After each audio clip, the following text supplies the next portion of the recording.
Coming up on this episode of the Dad Hat Shenanigans podcast. I remember walking, I guess, near him and some of his friends after one of their games. And he was saying the same things that I had said to him to some other kid who was feeling down on himself. And I was like, oh, buddy, you're listening. I couldn't find ones that would help my kid with his mindset.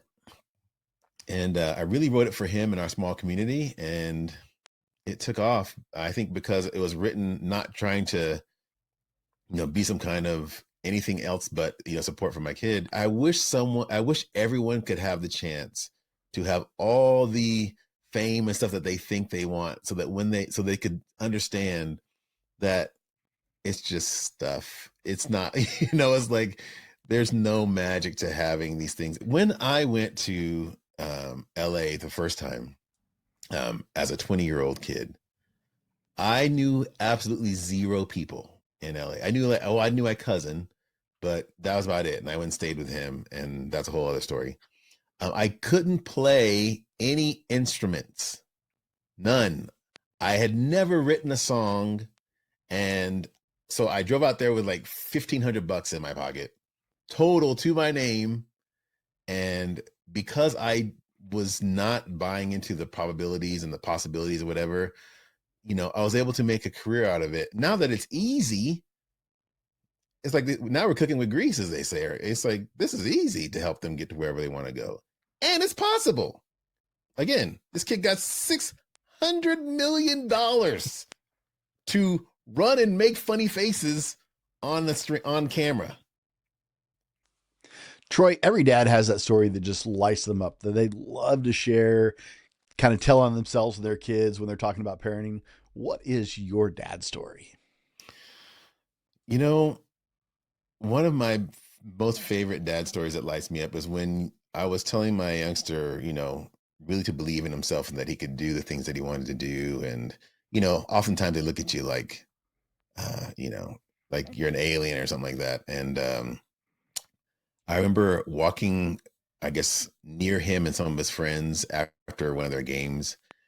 And he was saying the same things that I had said to him to some other kid who was feeling down on himself. And I was like, oh, buddy, you're listening. Like, you actually take this stuff in. That was kind of cool. Yeah. That was a big moment. That was like, oh, cool. This stuff is working. It is helping. It's incredibly rewarding when you actually get to see your kids kind of parrot that back, some of the things you've been trying. You're like, are they listening? I hope they're getting this. And then you hear that moment. It's like, oh, they actually heard it. Yes. Yeah. Yes. Exactly. Yeah, definitely. Gentlemen, I sleep on my pillow. I sleep on my pillow Giza sheets, and with my my pillow body pillows to hold my back in place.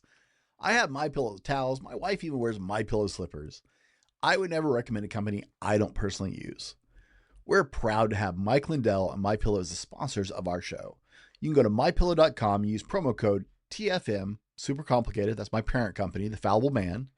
Code TFM for up to 80% off your order and free shipping on orders over $75 for our listeners.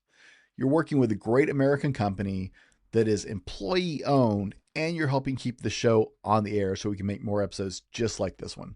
Let's get back to it.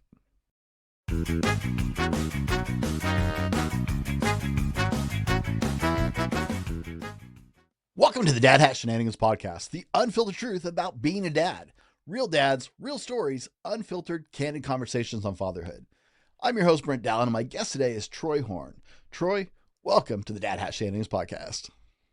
Well, thank you for having me, man. This is fun. I'm excited. This is really cool. Troy, we're already getting some great laughs before we even started rolling. This is going to be a really rewarding conversation, but we have to start off automatically. You got to describe your hat for our audience and tell us why that's your dad hat. So this is my dad hat right here. And this is something, that recently has been, obviously the design is kind of new and all that stuff, but something that's recently been something for my life, which is being the goat. If you can see, I don't know if you can see it because of the lights or whatever, but it's a goat and it says goat on there.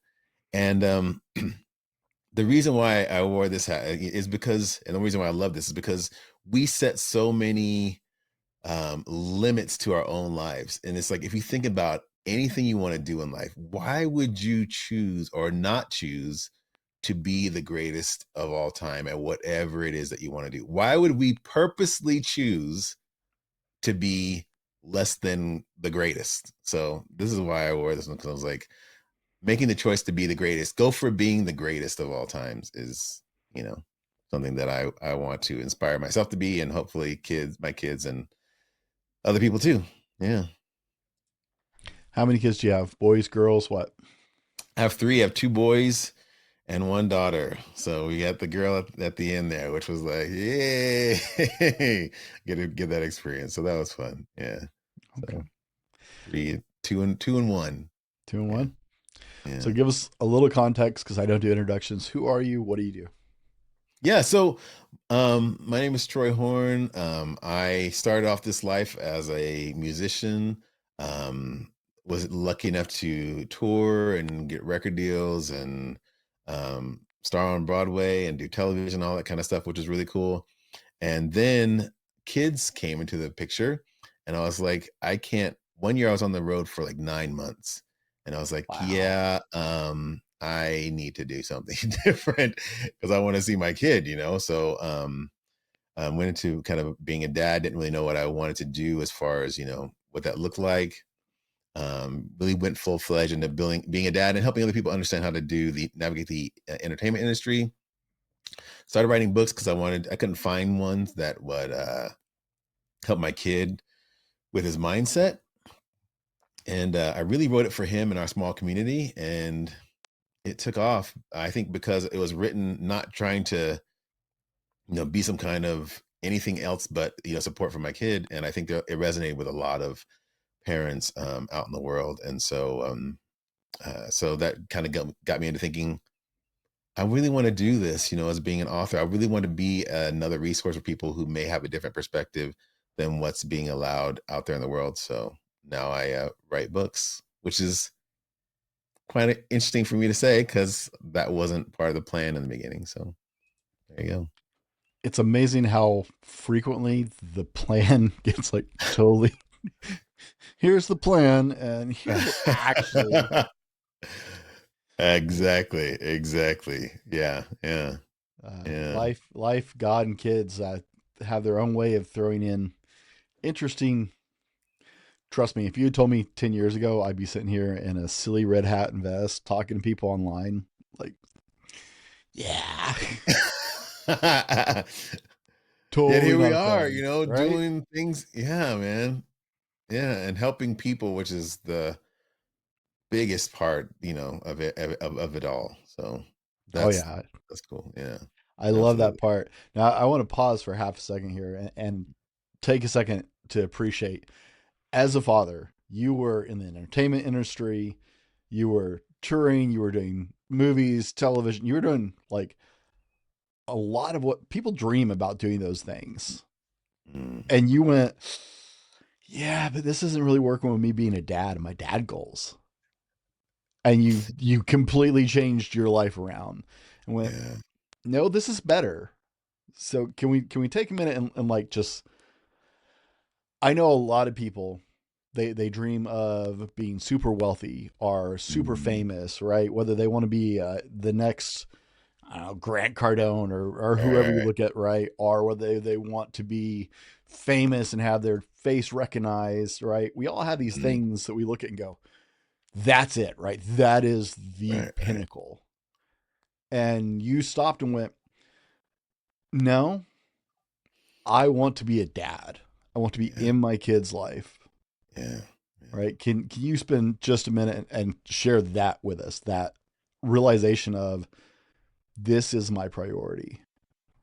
You know, there is something, at least for me, there is something about seeing a little person that, like you're kind of it for, that makes you go, okay, yeah, it's fun to go do this or that, the other, but that right there is the thing that I want to do. I was really lucky. early on to be able to kind of do some of those things. And like we talked about, like tour and, be in places where you're kind of seen as, semi-famous or whatever. And I Will Smith and Jim Carrey, I think both have said this separate, independent of each other.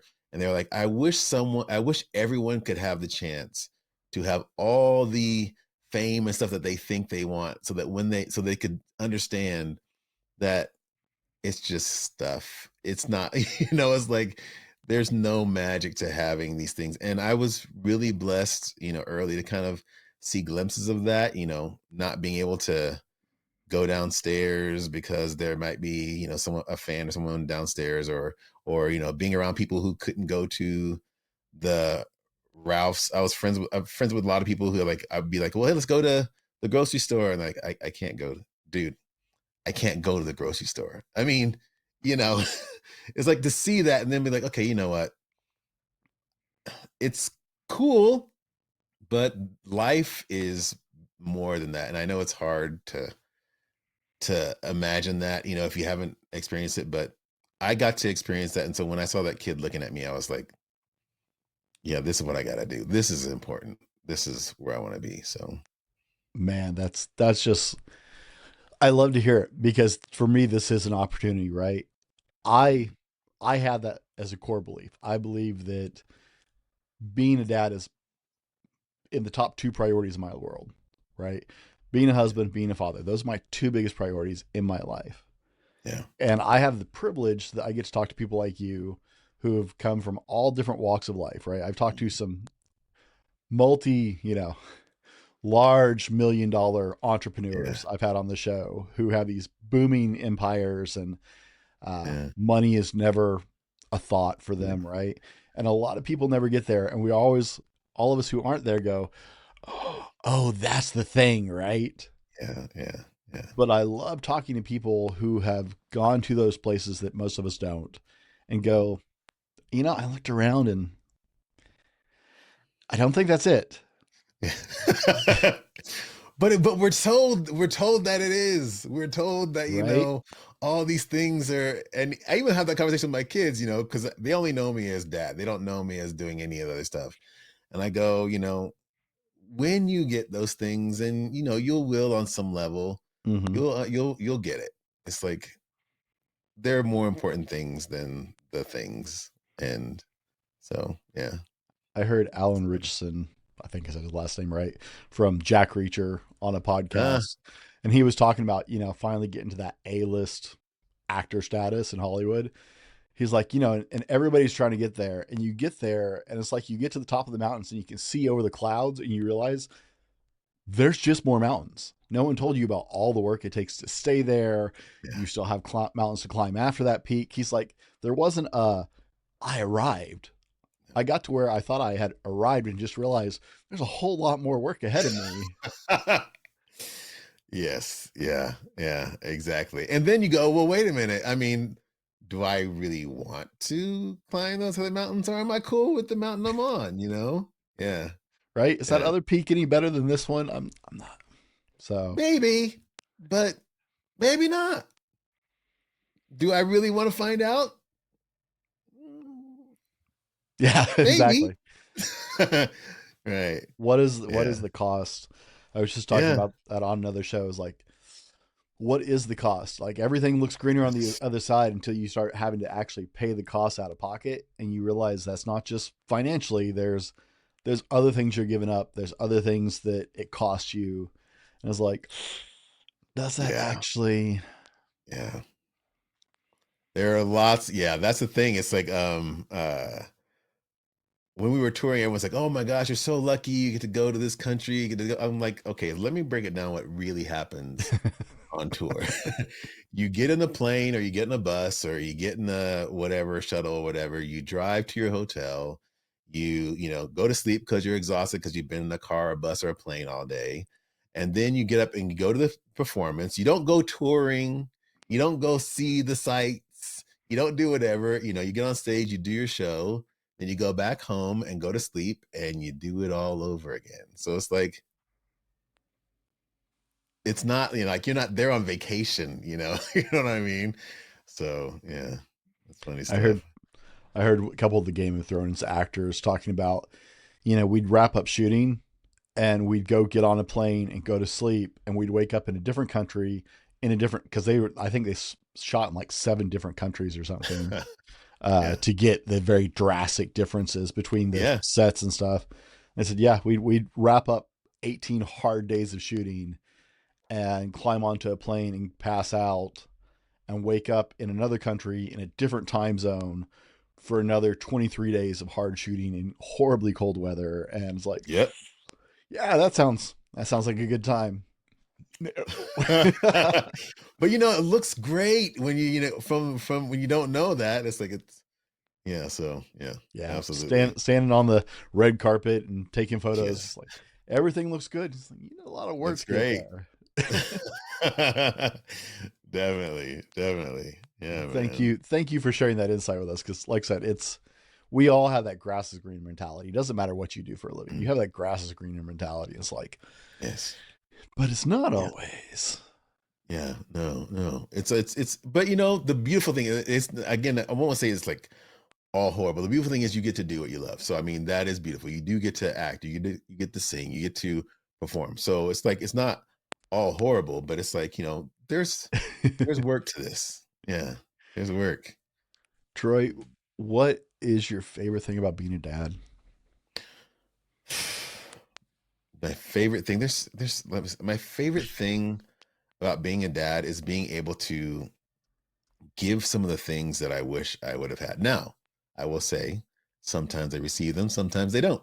But I love being able to give them advice and insights and stuff that I wasn't able to have as a kid. I mean, that's one of my favorite things to be able to do as a dad. Let me ask you. I like to ask this question. I didn't used to ask this, but I've actually. Everybody gets a crap load of advice. The first time you find out you're going Mm, to be a parent, right? Everybody and their dog comes out of the woodwork to give you advice. yeah. Yeah. And I know it's been a little while since that first. Oh wow, this is going to happen, right? Yeah. Do you remember out of all the trash advice? Because that's most of it is just trash advice. Out of all the trash advice, did someone actually give you a good piece of advice? It's gonna sound very cliche, maybe to dads who have been a dad for a long time or have, and I didn't really appreciate it in the moment, but Mm-hmm. the advice was enjoy it. It goes fast. Because my friend, it goes fast, and I know everyone's gonna tell you that, but it really does.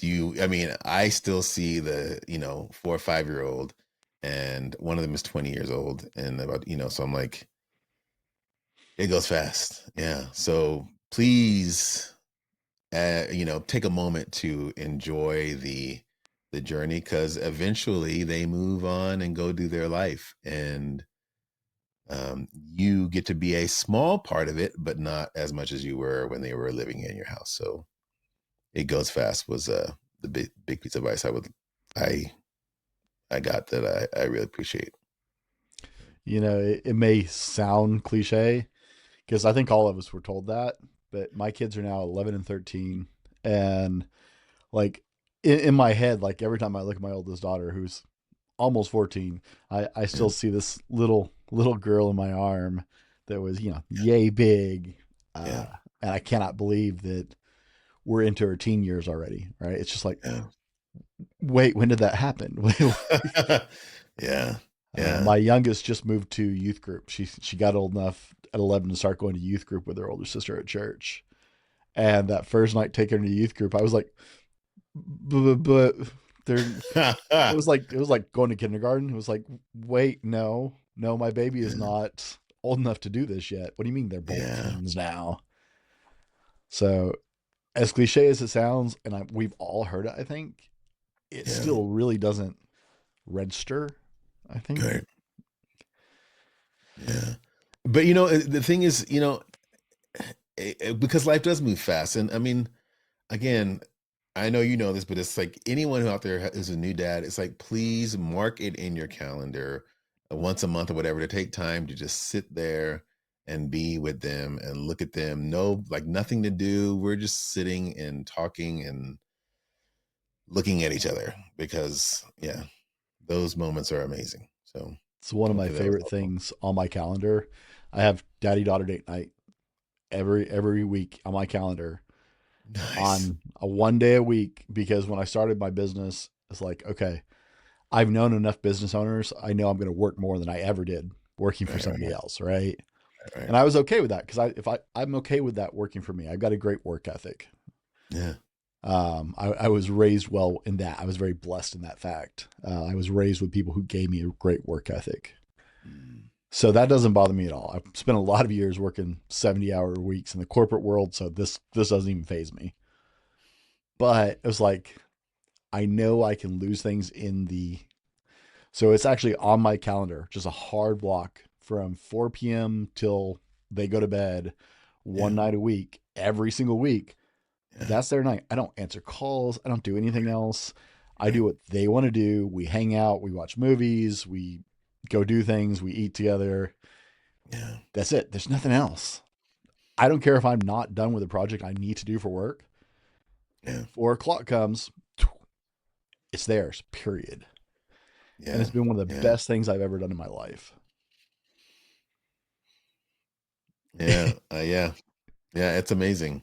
It's it's it's amazing. Yeah. Definitely. Mhm.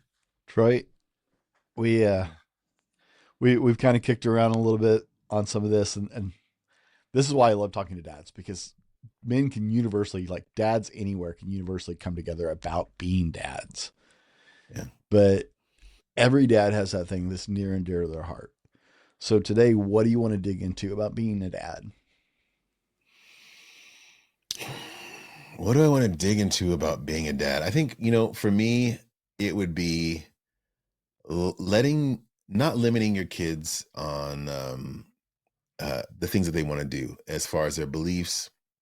And that by that, I mean the things that they believe they can do, the things that they believe are possible. And I say that because there's so much out there in the world when a kid says, I want to be X, I want to be B, I want to be whatever. Everyone loves to chime in and go, well, the odds, the probabilities, the chances. Let me just put it this way. When I went to LA the first time as a 20-year-old kid, I knew absolutely zero people in LA. I knew I knew my cousin, but that was about it. And I went and stayed with him, and that's a whole other story. I couldn't play any instruments, none. I had never written a song, and so I drove out there with like $1,500 in my pocket, total to my name. And because I was not buying into the probabilities and the possibilities or whatever, I was able to make a career out of it. And I think if we can plant those seeds, and I think my mom did that for me when I was a kid, and my dad did too. But I think with, sometimes with boys, mom's words are a little, I don't know, resonant or whatever. Anyways, um, because they never let me really doubt myself, it was a gift to help me through those moments where, there were doubts of like, well, maybe they're right. Maybe this isn't going to work out for me. And so I would say dive into, instead of saying you can't do it because of this, that, the other, saying, why not you? Why not? If so and so can do it, why can't you do it? And so that would be the one thing that I would say, be the champion for limitless beliefs would be my dad thing to pour into today. That's okay. Well, let's dig into that, because you started to say like, don't limit what they. And I thought, wait, are we talking about time constraints here? Because that's the first thing that came to Mm, mind when you started talking about like limiting what they can do. And before you mm. finished saying it, I was like, are we talking about like scheduling things here? Because Ah, I'm of the high opinion that kids are. I don't know if high opinion is the right way to say that. I'm of the opinion. I think I have some pretty good opinions. So, well, there we go. Brent's tooting his own horn here. That a lot of parents let their kids overschedule their lives. They got mm, too many things happening at once. mm, It's not that I want to limit what they want to do, right? If they want, I'm all for it. If my kids are like, hey, I want to try this, like, let's do it, go, yeah, right, right. right, right. But I limit them to one extracurricular activity. So they're either doing a sport or they're doing drama or whatever they want to do. Mm, And I'm mm, 100% in on it, but they're doing one per season. Right, right, right? right, right. Uh, because I think we have gotten to a point in society where we're just like, oh yeah, you can do that, you can do that, but you Mm. can't ever actually like truly deeply experience it or Unless you grow go in on. it or be good if you're spread between two thins. We do that often as adults. Yeah, yeah. I can definitely So see that. Yeah, I thought definitely. that's where you're going with this, but you Oh, want to dive into, you know, when not telling the kid, no, you can't be a professional gamer. exactly. Funny story. My middle one wants to be a professional gamer. And at first, when he said that to me, he's like, I want to be a content creator. And, as a parent, the first thing I was like, I said that internally though. I've learned to be because I was that kid that was like, I want to be a professional musician. Everyone was like, what's your plan B or what's your what? And I was like, no, this is what I want to do. So, anyways, when he said I want to be a content creator, internally, I caught myself, saying, but I said, great. So let's look at how this happens because if Mr. Beast can do it, if Kai Cenat can do it, if I Shall Speed or whoever it is that you're watching can do this, you can do it too. So let's figure out what it is. Now, the thing that he's learning along the way and making his goal is that what we talked about before, it's a lot of work. Yes, it's like 70 plus hours. Yeah, it's like it's work like all the time. So he's discovering that part of it. So, that's his mountain to climb in this moment. That's so Yeah. funny. I actually one of my podcasts I have behind a paywall on Patreon. Uh-huh. It's called Behind Closed Mics, the unfiltered truth about, and it's about being a dad and a business owner and a content creator and Yeah. the insanity. You were asking me, yeah, how do I do all that? How do I keep up with all that? Yeah, it's an unfiltered look at what this actually looks like because life is nuts. Running multiple shows, being on multiple platforms, trying to grow this all while still trying to be a good dad, a good husband, right? And it's people don't understand all the things you learn to do Yeah. these various things, Yeah. right? I mean, you know music, right? I'm my own sound engineer. I'm my own Mhm. video guy. I'm my own editor. Yeah. Uh Yeah. so yeah, like there is so much to learn to create and content. and then you don't realize, as you're going, you don't realize how much you have learned until you like look back and go, wait a minute. Oh, I know how to edit that. I Yep. know what this sound is supposed to sound like. I know how to EQ this. I know how to, cut here and, you know, deliver whatever Mm-hmm. thing so that I can edit it later. It's good Oh yeah. stuff. Well, that's how I got into producing other people's shows. Is like, well, I've spent several years learning how to do all this. Now I can help other people who don't want to spend several years learning how to do all this. Right? Yeah. Yeah. Definitely. Definitely. No, Definitely. it's funny because my brother actually tried to convince me to go into professional gaming because I used to be a hardcore gamer. Oh, what game was you like? Yeah. Oh no, I was a World of Warcraft nerd, like early World of Warcraft, vanilla Nice. WoW.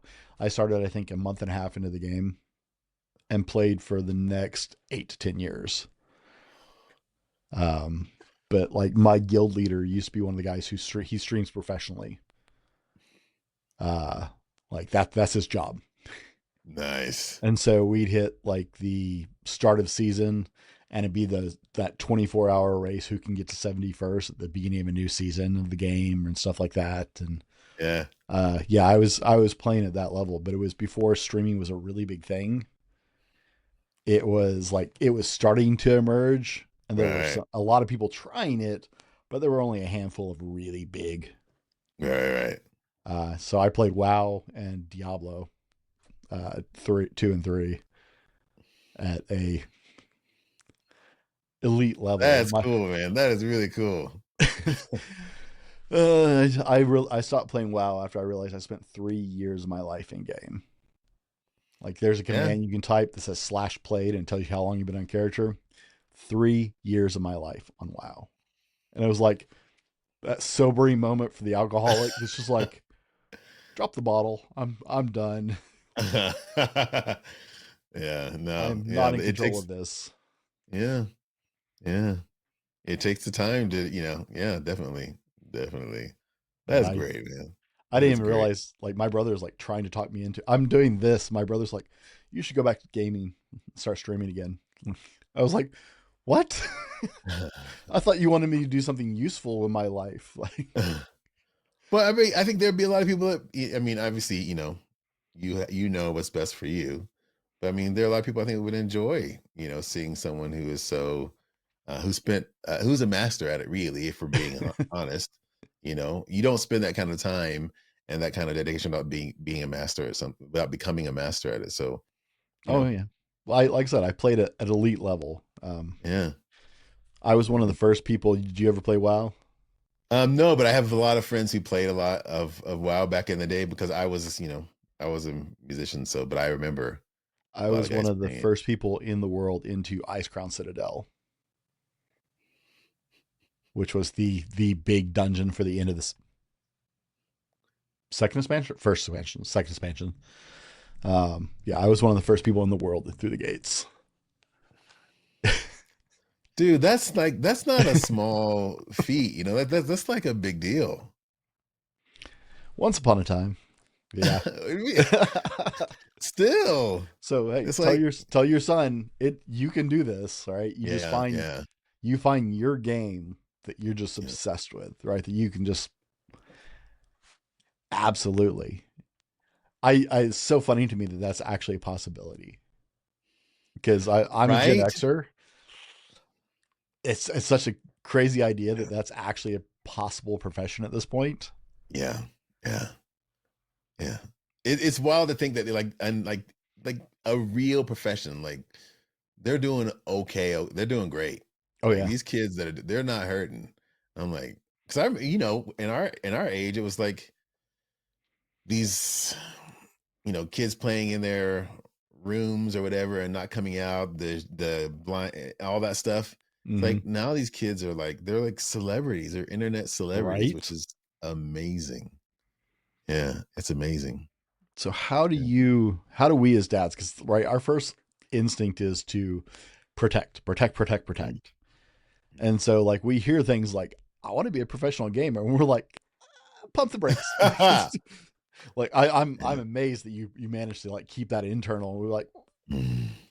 okay, let's talk about that, right? Let's do How it. do we Yeah. as dads step Yeah. over that self-limiting idea, right? Because for me that's a difficult idea. And I did the game, but for me Mhm. that's like, okay, that's a hard idea, right? If my daughter told me I want to be a live streamer, I'd be like, Yeah. no, no, no, no, no, no, no. So as Yeah. dads, how do we step past that? Because a lot of that comes from our own perspective, right? Our own limiting Yeah. beliefs about what's Yeah. possible. Yeah. How do we step over that? Um, I would say the best thing to do is to go all in on whatever it is they want to do. And here's the thing: it's like, they may or may not decide once they're all in that it's something they want to do. But it's like we tend to, and this me included, tend to try to prepare our kids for the world we grew up in. And I'm sorry, gentlemen, but that world no longer exists. That world is gone, and there's a new world with endless possibilities. Like you said, it's like in our day, there's no way you're going to make a living playing like this kid. I think my son showed me. I showed Speed or something like that is his name. The kid got something rumored at $600 million to stream. 600 Good million. Lord. So it's like this is a different planet that we're on right now. And it's like, so if your kid says I want to be whatever it is, we have access to all the information. The beautiful thing about being a Gen Xer is we have access to all the information that we used to dig through Encyclopedia Britannicas, and we had to go to the library and get one of those things, the card things, what is Card it called, catalogs. card catalogs. We had to do all that to get like a sliver of outdated information from 10 years ago.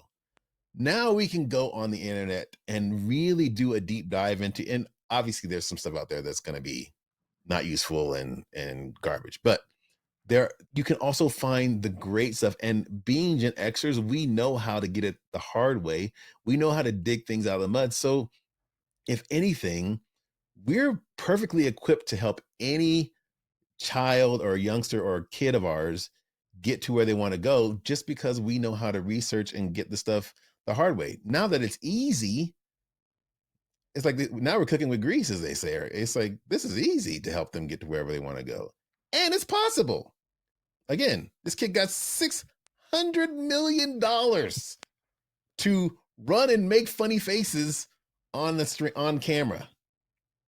We can figure out how to help them get 1, 2, or even 100,000 a year. That's 200, 3, whatever.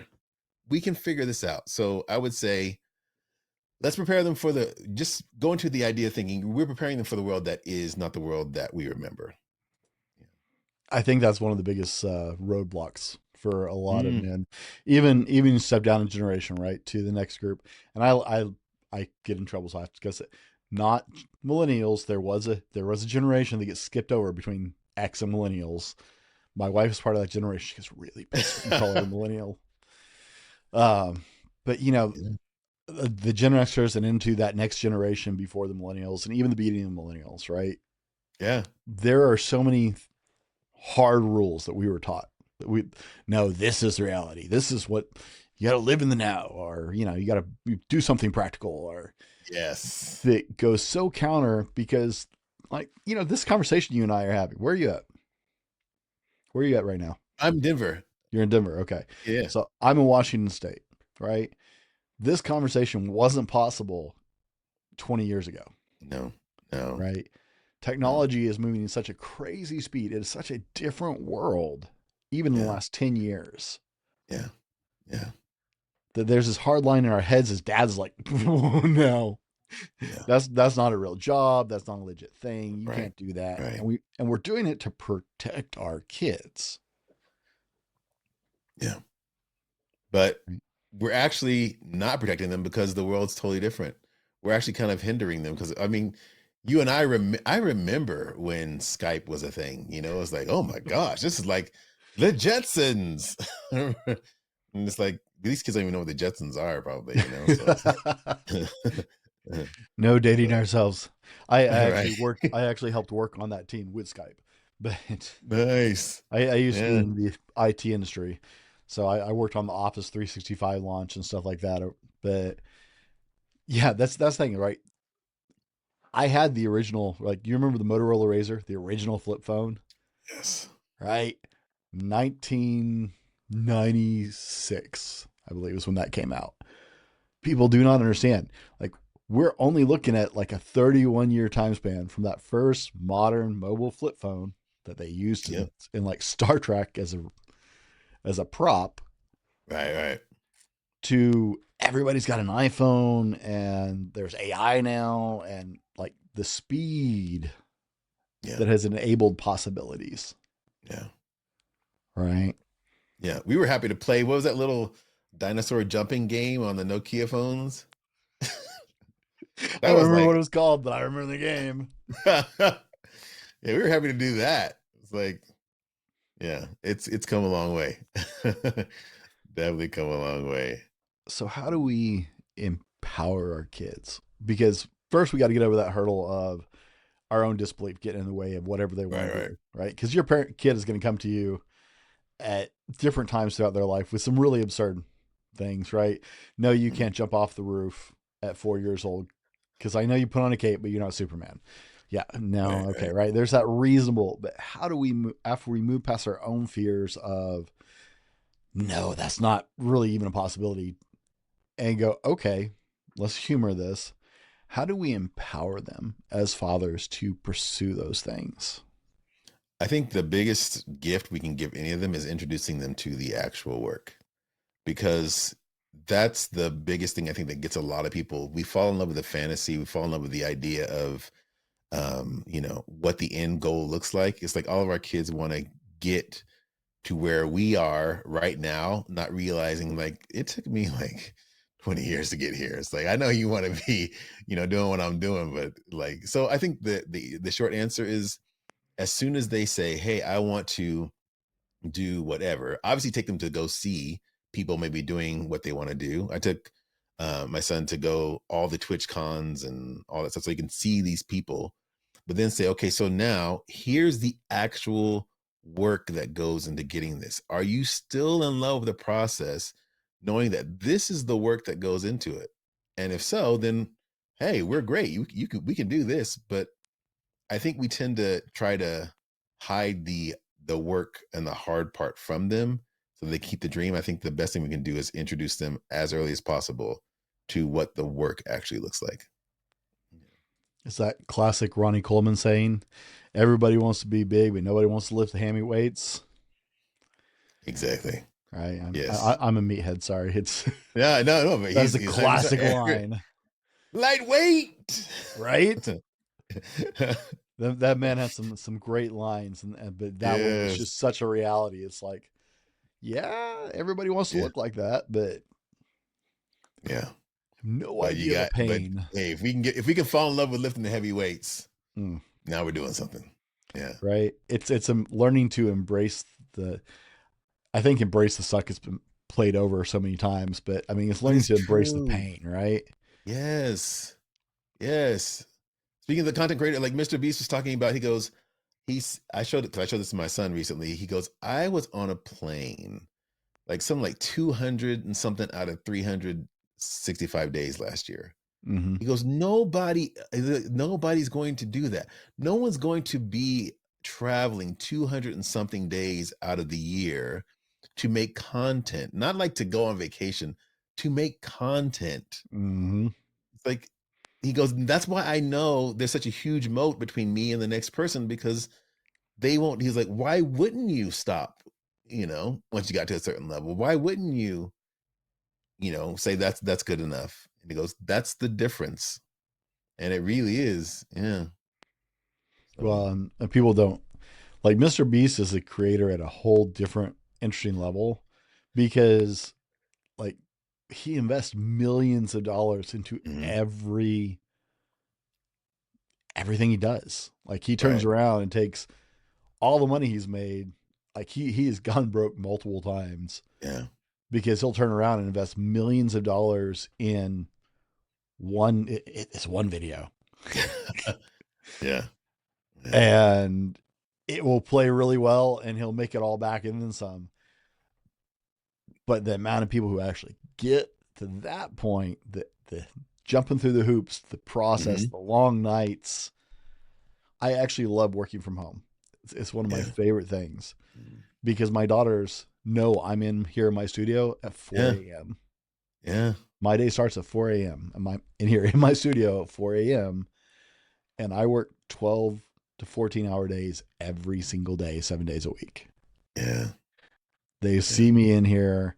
They know I was like getting ready for this interview. I stepped out of my studio to go to the bathroom one more time, right? Because you don't want to stop in the middle of recording. That's just not Right. professional. Right. And they saw me in my outfit and they're like, "Oh, got an interview this morning, Dad?" Yep, Oh. right. Because I'm walking past where they're being homeschooled right now. And Mhm. so they know what's going on. My schedule, I have one of those Alexa devices that looks like a picture frame. My Nice. schedule is right there where they can see it. So they're seeing is like, oh, what are you working on now? What are you working on now? Right. I'm Yeah. cutting a video. I was cutting a video for a client the other day. And they're like, oh, that's so cool. Blah, blah, blah. Right. And they're looking at my workflow on my big widescreen here. 14 layers of video for a minute long video. Wow. And they're like, that's how long is this video? 1 minute. And so they get Yeah. to see that, right? They're seeing, oh, Dad sleeps some. Yeah. Yeah. Yeah. And I think it's great.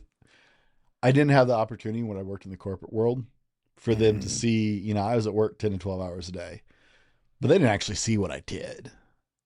Right. They weren't Right. even they Yeah. weren't even allowed in the building technically. So like they don't know what do you do? I work in Yeah. computers. That's Well, what does that that's mean? Yeah. Yeah. right. Yeah. We have a Yeah. computer. Is it like this? No, no, it's not like this. Yeah. So Yeah. I love that. That's something I get to do in my life. You said you got out of the traveling and stuff like that when your kids were young. Mhm. So do you work from a home studio on your books, or do they ever actually get to see you grinding out at home or anything like that? Um, they do. They get to see me writing at home. We also, have a couple of other businesses that we do, but they see that we um work a lot. But we also like you said, we get to spend time with them a lot too. We get to spend time seeing them, in between, teaching, or in between writing, or in between editing, or whatever. They get to see that we get to be around. So that's really cool, really fun. I enjoy it anyway. Mhm. I like that you get to loop them into your life. That's one of the Yeah. one of the side effects, right? I didn't realize when I tried to start my own thing was my kids are actually more involved in my life Mm, than they were in the professional corporate world I worked in, mhm. which is very interesting, right? It's like they come in to show me, like my daughter came in the other day to show me she got an A on a paper, and they both like to make fun of me because we make them do it in cursive. Like they have beautiful, Nice. like I look like a 2-year-old scribbled when I ever read it. Their handwriting looks so much better than mine. But my That's youngest cool. came in and showed me this paper and was like, "Oh, that's so beautiful, baby." And she paused and I watched her and she was taking in everything that was on my screens, and it's like, "What are you looking at? What are you working on?" Like, what's that? And she asked, and but Yeah. she's right here as this is all happening. And so we're working on Priceless. one of the things they're going to work on this year is they're going to start their own business. They had a business for a while. They did they were designing clothes and selling them on Redbubble for kids, Oh, nice. Yeah, yeah. right? So we were just working on the design aspect, digital products, and then that way they didn't have to have their own storefront. They just had it on Right, right. Redbubble. Mhm. But we were working on just creativity at that point. We're working on, design styles, colors, fonts, styles of art coming together to make a design, cohesive design, stuff like that. Yeah. So we started with that. We're looking at doing popcorn. They want to do something more physical. So we live right on the walk path for the junior high Oh, and the nice. elementaries. So they're drawing up a business plan. We're gonna buy a popcorn machine this spring so they can sell popcorn on the sidewalk in the afternoons. But they got to work out a business plan with me and stuff like that. That's So, beautiful. And know their clientele, their profit margins, yeah. mm-hmm, That'll be fun. That'll be right. great. It's one of the things I want to teach my kids. You're talking about teaching kids like, hey, yes, you can, Hmm. right? I was never taught that there was another way to make a living other than working for somebody else, or like, Yeah. I grew up around farmers, but it was like you're a farmer or you go work for somebody else, right? Working for yourself Right. wasn't my dad wasn't an entrepreneur. That wasn't his thing, but Mm. uh, trying to introduce my kids, like, let's think some other ideas, right? If Other you want ways to to do work for this. Yeah. somebody else, if they want to work for Yeah. somebody else, great. But if they don't, there's other options. And with the way things are going with AI, I think this is definitely something that people need to learn how to start their own business, because it's like, who knows? I mean, I've seen so many things where people are like, well, this career or this job or this industry, is beginning to go to, the robots, if we're just being honest. It's like, so what can you create yourself to sustain yourself? You know? Yeah. Yeah. What would you share with dads whose kids are throwing out the things that just seem impossible to them? We've talked about, okay, got to pause and stop from Mhm. putting a damper on that right off the bat out of our own fear. Right. It's a really rough step, dads. So like, work on that one. I know that one's going to be hard to get past. And you talked about, taking your son and showing him the streamer conventions, and, this is what it actually looks like, Right, right, right, right. Right. right? How do you recommend to dads, like, okay, when they're ready to go past that, right, you've gotten past the, okay, yeah, let's explore this, and we've educated them some. Mhm. How do we inspire and encourage them to pursue those things past that when they go, yeah, I really want to try this? Yeah. I think it's the same way, the thing that you're already doing, that you just gave them an example of. which is, have them write out a plan of how we're going to get there. Have them like write out what is our next goal? How are we going to get to the next goal? We don't have to get to the, big stream of the universe right now, but what is our next goal and how are we going to get there? And then there's something about seeing it, with them and them as themselves, seeing, okay, like this is the goal I wanted to reach. This is the work I'm doing. Either I'm moving towards it or I'm not. And it kind of validates the idea for everyone, I believe, to see, okay, look, we're reaching this goal. We're not, what do we need to adjust or pivot to get there?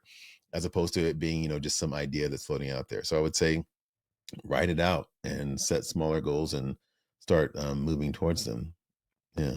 Would be the next move after they're in. Now we got to tap this just slightly here for the dads whose kids are going the entertainment industry. I want to be a musician. I want to be an actor. Do you want to throw any advice towards them? Because there are a lot Yeah. of kids who think that right now. Yeah. Creators are What I becoming would more say to common, them, but yeah. What I would say to them is it's a long journey. And by that I mean it's like you have to be in actually I'll give you a great story. When I first moved to LA, it was 97, 96, somewhere in there. I got there and I got a show doing caroling at Disney. It was my first job when I got to LA. After that, I went to go work at this consumer testing place where we call people in and invite them in to do paid surveys. One of my coworkers, the first people that I met at that job, her name is Octavia Spencer. Octavia Spencer is now an Oscar winner. She's been in movies like The Help. She had her own lead in Ma. She did some stuff with Jennifer. I forget her name, but anyways, she's a huge star. Has a star on the Walk of Fame, I believe, at this point. It was almost 16 years from the time that we met to the time she got her first Oscar. So this industry really rewards people who continually get better and continue to show up and say, this is what I'm doing. That's the thing I would say, because I hear a lot of people say, hey, I'm going to go to New York or LA and I'm going to give it like 3 to 4 years and I'm going to do something else. I love you enough to say, if your plan is 3 to 4 years, I mean, go and have fun, but just go in and plan on whatever the next thing is, because that's not how this works. This ain't that, as they say. It's like, this is, I think even Matthew McConaughey was talking about like, like this stuff is like, you have to put in time. You have to build relationships. You have to become great at your craft. You have to understand what it's like to audition in the room. You have to understand what it's like to be on stage. You have to understand what it's like to be on camera. And that takes more than 3 to 4 years. So kind of like with anything, it's like, if this is what you're gonna do, you can do it, says the person who had no connections, no like marketable skill as far as music. I could sing, but who can't, and was still able to, do some of the things I was able to do with, touring and being on Broadway and all the other stuff. And it's because I was like, this is what I'm doing. And we're going to figure this out. So as they say in some of those entrepreneurial things, if you can't burn the boats, then maybe find something that you feel like you can burn the boats with. So well, hopefully that wasn't too tough love, but no, you know what? You're in a spectacular place to offer the advice because you've toured, you've done Broadway with stage theater, which is a totally mm, different craft than movies. You've mm, done the movies, you've done TV, you've done a little bit of it all and had success in your industry. But that gives you a unique vantage point to be able to say, hey, like there's a lot going on here. yeah. And sometimes we need a little tough love. You're not telling dads to say, hey, tell your kids no, it's not going to happen, right? Right, right, You're right, telling right, them to say, right. yeah, it's a journey. It can happen. 100% it can happen. It's just, are you willing to do like Mr. Beast and all the people? Are you willing to put in the work? Mm-hmm. Because what's his name? Cristiano Ronaldo is like, I can give you the blueprint, but will you do it? Right. That's the difference. Yeah. Well, what do they say? Jordan was at the end of every practice shot like 200 free throws or something. Like Yeah. the amount of work that the extraordinary do to get there. Yeah. Most people just don't want to put in that kind of effort. No. And that's the difference. That's the separator. It's like, are you gonna like, are you gonna do it? Or and if you don't, what's that, the industry, whatever industry it is, it doesn't matter. It doesn't mind if you don't do it. It doesn't care if you don't do it. It's just going to look for the person who did do it.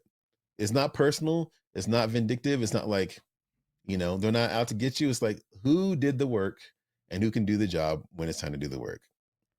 The end, period. Not personal. So there Let you me go. ask you for one more piece of advice here before we start to wrap this up. You did the work and got to a place where most people will never get, right? How do we teach and transfer that work ethic to our kids to pursue their dreams ruthlessly? So here's another tough part that I think a lot of parents in general suffer with. And I would say this to my younger self because I wasn't necessarily always a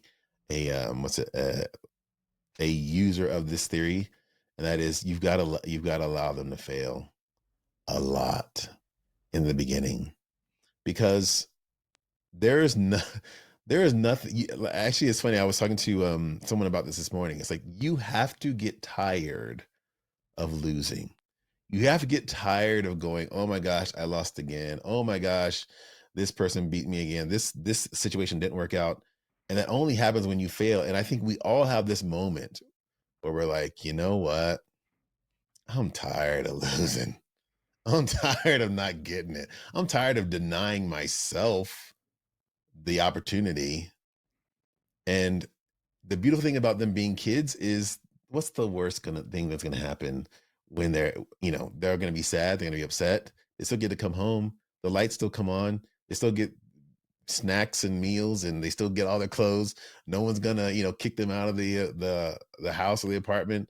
No one's gonna repossess their car. It's like failure at home with you is pretty safe. I mean, obviously it's going to affect, emotionally, but it's like you can help with that. But it's like the short answer would be allow for the failures early and often. Yeah, I that's love what it. I would say. I think so many people are afraid of failure. And it's like there's so much more value in failing sometimes. So much. Yeah.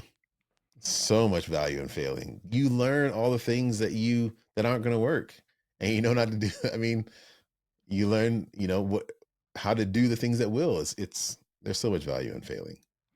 So much. It's the often bastardized Edison quote. I learned 1,000 ways not to make a light bulb. Right. Right. So not correctly what he actually said, but it's a really Right. good quote though. Yeah. And then you think about like how many of us are going to give ourselves 1,000 times? How many of us are going to give ourselves 100 times? How many of us will give ourselves 10 times? Mm. There's a difference. I always tell my kids, shoot for 100. Let's see if we can get to 100. You know? That's such a big idea for kids. That's a big idea for adults. Let's get to 100. Yes. Yes. What's that? Did they say that Disney went to 500 or something banks back when there were 500 banks? How That's a what was it? lot. Rowling got turned down by how many publishing houses? Right? That's a lot. But look at the reward on the other side of that. It's like why I mean, for instance, when I talk about Octavia, it's like all the nights during those 16 years that she had to be like, oh my gosh, did I do the right thing? I mean, 16 years. That's a long time. Mm-hmm. So yeah. Can you do the 100? Can you do 10? Give them that in the beginning. Give their kids that in the beginning. And I think they will automatically self correct. They will automatically get to the point where it's like, you know what, dad? I'm tired of losing this. I'm gonna figure this out. Yeah. I love it, man. That's just some sage advice.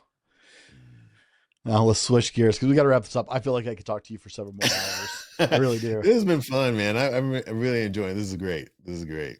But let's switch this up as we get ready to roll this down. You've already written Mental Toughness for Young Athletes, right? Mhm. Your first book. And guys, we'll have links for all this down. Tell us a little bit about that. And then you've got another project you're coming up with, right? Yeah. That should come out right around the time this is airing. So Yeah. tell us about Yeah. both. Okay, so Mental Toughness was written, again, it was like a time when my youngster was, beginning his competitive basketball career. Because we all know there's a switch when you're like, a young 6, 7 year old, you're playing, having a great time. And then, I don't know, 9 or 10 or whatever, we become competitive and we're doing all the club teams and all that other stuff.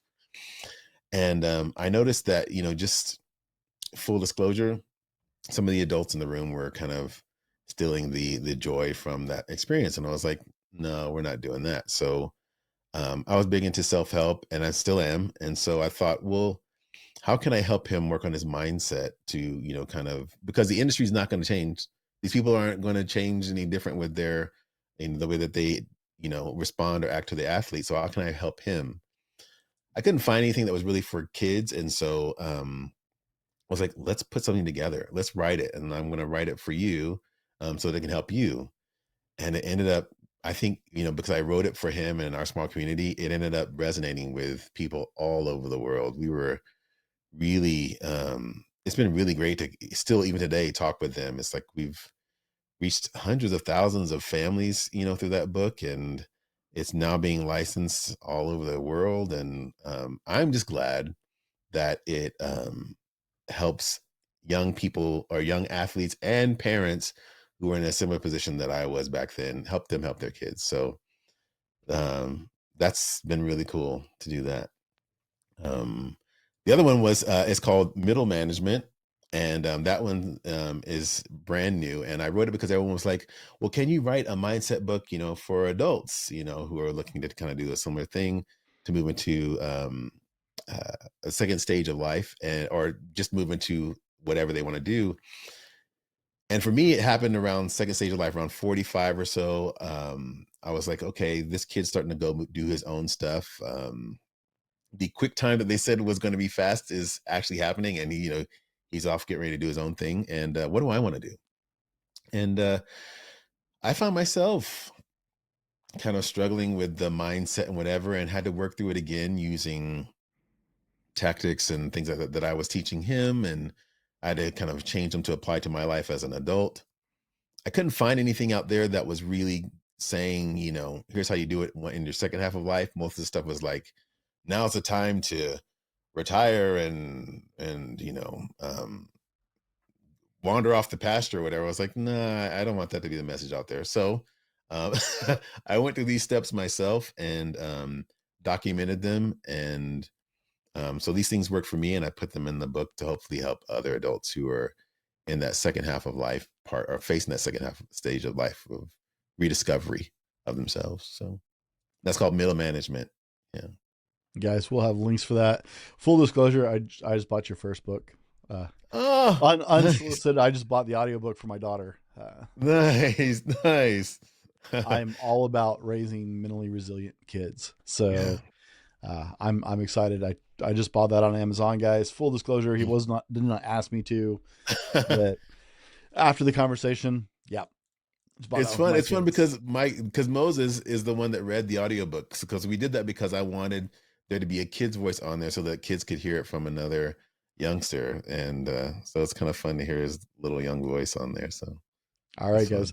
fun. You guys will be able to look for that review. I'll share that on my website as well, so you guys can find out from my 14-year-old or almost 14-year-old exactly Hey. how great the book is. We'll get that up Awesome. there. So definitely look for the new book coming out, guys. I know so many adults, like, really, we hit that age and it's like, Yeah. what does stage 2 look like? Yes. Yes. And no one there, like, for me anyways, there wasn't anything to say like, okay, I understand that there's the 30 for 30 and 30 under 30 and all that stuff, but you can still do this at 40, 45, 50, 60. And here are some people who did it, and here's how they did it. I couldn't find it. So I was like, heck, let's just go through it and share our process, and hopefully it will help other people. So there you Right. And hey, man, kudos. Like, writing a book is an undertaking. Legit. go. I talked to a Yes. lot of authors. I don't know if you can see, I'll turn my chair. You can see in the Oh, background, my yeah. bookshelf. Yeah. Those are all author interviews from my other show. I've interviewed a lot of authors now, and kudos. Like, my show started off me working on a book. I got about 100 pages into a book and started looking into self-publishing. And I was like, oh, Huh? I got to build an audience, or no one's ever going to read this because I'm not someone who's known, so no publishing house is going to take me, right? But then it turned into a podcast. I still have not finished my book, but the Definitely. undertaking, Yes, you do. You the really do. undertaking on actually writing a book, brother, that is Thank so you. much. So kudos, you're on your second book. That's huge. Thank you. Thank you. It's really about, it's really about the people that hopefully it helps. That's my motivator in getting through the slogging of the book writing. So, Troy, yeah. we've covered some pretty, like, there's been some great share in this. So thank you for that. If our audience didn't hear anything else you said, what do you want them to hear today?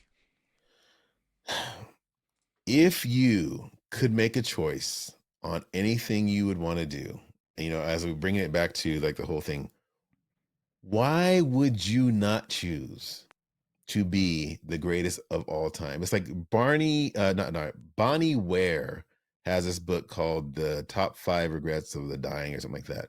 It's a And good the book. number one regret is I wish I would have lived the life that I want to live, as opposed to the life that I thought other people wanted me to live. Right now, we have time to do this. Why would you not choose to be the greatest of all time at whatever it is that you want to do? Why not go for it? Why not even try? So, since the answer is there is no reason why not, go for it. Whatever that it is for you, please do. That's not even about me. Do yourself the favor of going for it. Please. That's all. That was Oh, it's great sage advice, man. I mm. like it. Guys, this has been a Yep, not enough caffeine today. I've only had like 5 cups of coffee. Guys, this has Yeah. been a phenomenal conversation. I've been enjoying this so much myself. So, Troy, thank you for joining us today. And Thank for all you. of you listening, thank you for joining us today on the Dad Hat Shenanigans podcast. We're just a community of dads navigating life's challenges together. We're sharing what we've learned. We're sharing Yeah. our experiences to help other dads along their journey as they go. Until next time, laugh, learn, and live the dad life.